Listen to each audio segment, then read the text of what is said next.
What's up, everybody? This is Karak with ACG, and welcome to a random video. You know, I like to go back and play games that I've reviewed, and recently I wanted to go back to play Fallout, and somebody told me about a really cool mod. I started checking it out, and I was like, I gotta show this to some people. So this is called Resurrection. Basically, what happened is a person made this mod. It's on Nexus. It's about 2.3 gigs, I think. Might be a little bit more than that. What it's done is, it's sort of adjusted the game world to be more like The Last of Us, or more like I Am Legend with Will Smith. And I have to say, I'm gonna walk you through some aspects here, but I think for an alpha, this guy nailed the shit out of this.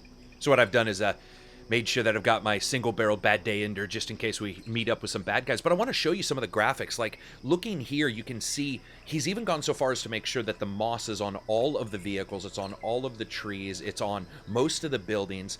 You see this overriding foliage that's sort of come up. And we know this. We know from multiple times where we've seen, you know, wildlife around Chernobyl, places with horrible radiation disasters. And that is the thing. Nature will find a way, right? And ignore the flashing around the little water puddles. That's actually a different mod. That's a problem I have going on. But when you look at this title, I've always loved Fallout. I love Fallout 3. I love Fallout New Vegas. And I loved Fallout 4. And I like that gritty, arid East Bend, if you know where I'm from. I'm from Oregon. But that slightly desertish, but still some foliage going on kind of landscapes. Now here we have a situation where it's sort of reversed, where it's more foliage, but a little bit less of the desert. And as someone like myself from Oregon, which is the #1 state in the United States for ghost towns, I have to say he nailed it when it comes to especially buildings and stuff like that that are left in any kind of area that is slightly forested, where you get more of the mildew style kind of thing going on versus the arid destruction that happens to buildings in desert locations. I mean, even here with this car, that is just perfect. It really does set this overall feeling. And remember, I did the walking the walk for this title originally. Coming out into this area was fantastic and gave you a different feeling. Now it's more of like, you know, mildew and hot and heat and misty and almost like a Louisiana swamp kind of thing.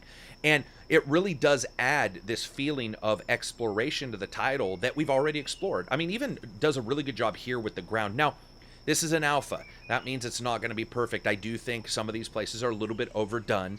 But what I also feel is, especially if you're running an EMB like me, or if you just, but depending on the day in Fallout 4, where you have a little bit of fog, it changes the feeling. You know, when we originally played the Fallout games, there's always a feeling of aridness, a feeling of like that dry sweat, drying right on your skin as it occurs kind of feeling, where it's so hot, where moisture just wicks away. Well, it's the reverse here.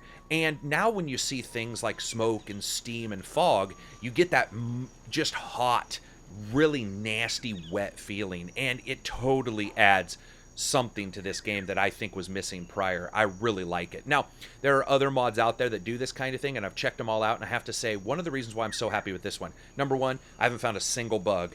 And looking at the Nexus forums, I didn't find any bugs. Now, there are some issues that people have with the modder himself. There are people who want him to not do anything else but this, and he's discussed, and he's actually added a couple shades, different shades to some of the animals to make them feel like they exist more in this world. And I have to say, my hat's off to the guy for standing up for himself and deciding he's just going to do it.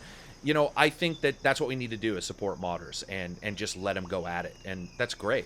Now, here's a place where I think, you know, he probably could have made this area, especially because he knows everybody's going to see this, be a little bit more brown with that tree there. I'm going to have to take this guy out here. Sorry, but a man's got to eat. Going for the hip. And you just got your ass kicked by Captain Stubing.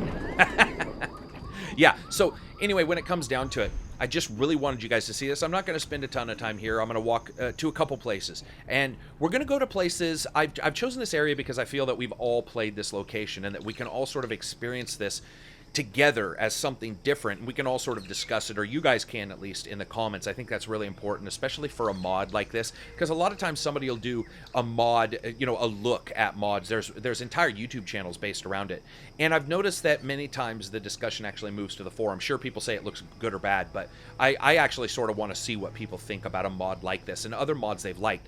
One of my favorite mods of all time are the unique landscapes that were mods that were originally for Oblivion.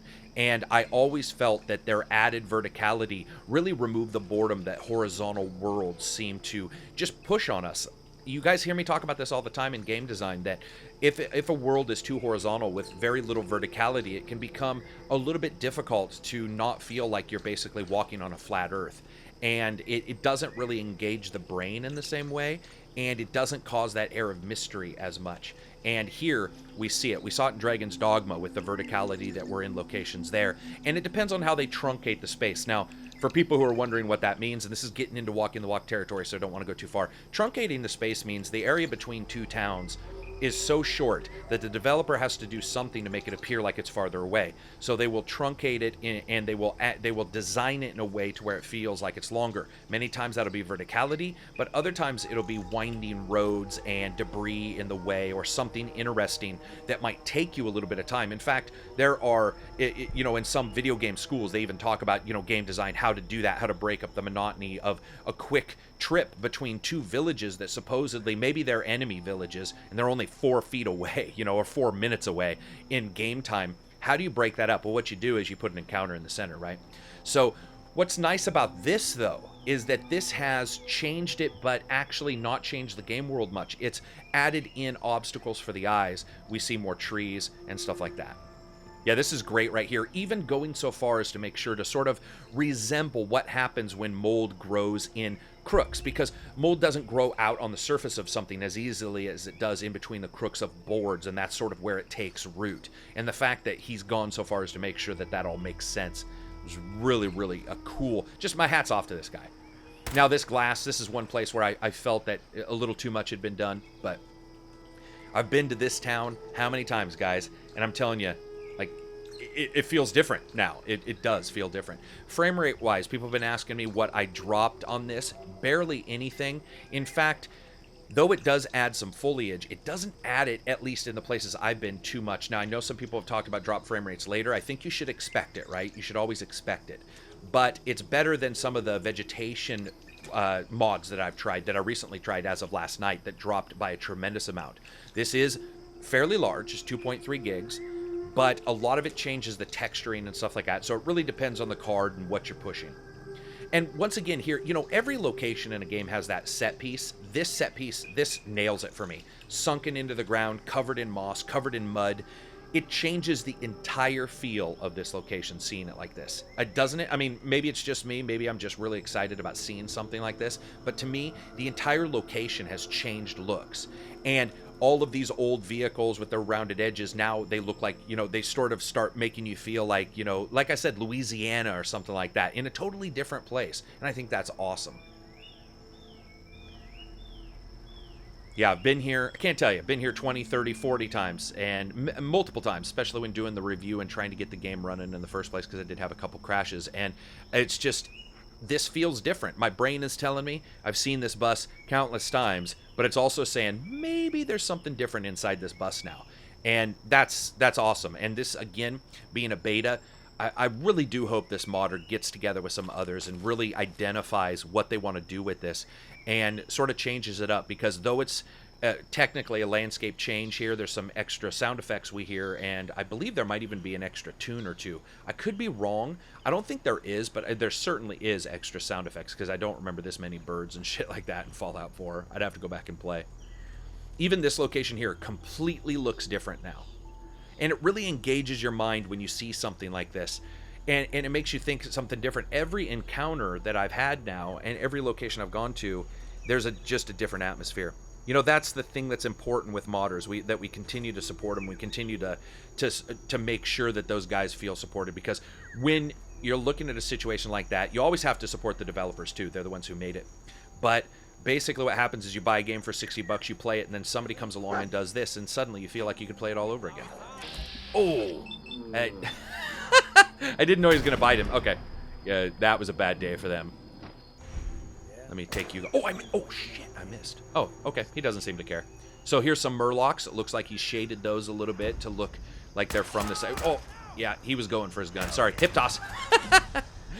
So little ads here and there where we see this kind of stuff. Now I'm going to jump forward to the last bit. Again, this isn't a walk in the walk. I did just want you guys to see this, but I'm going to jump forward here. So I just had to end this here. as I stated, you know, what you see sort of engages you in different ways, and this to me sort of nails it. And I saw this last night and I had to show you guys. I want to explore this area, and yet I've explored it tons of times before, and I think that's a major kudo to the mod maker.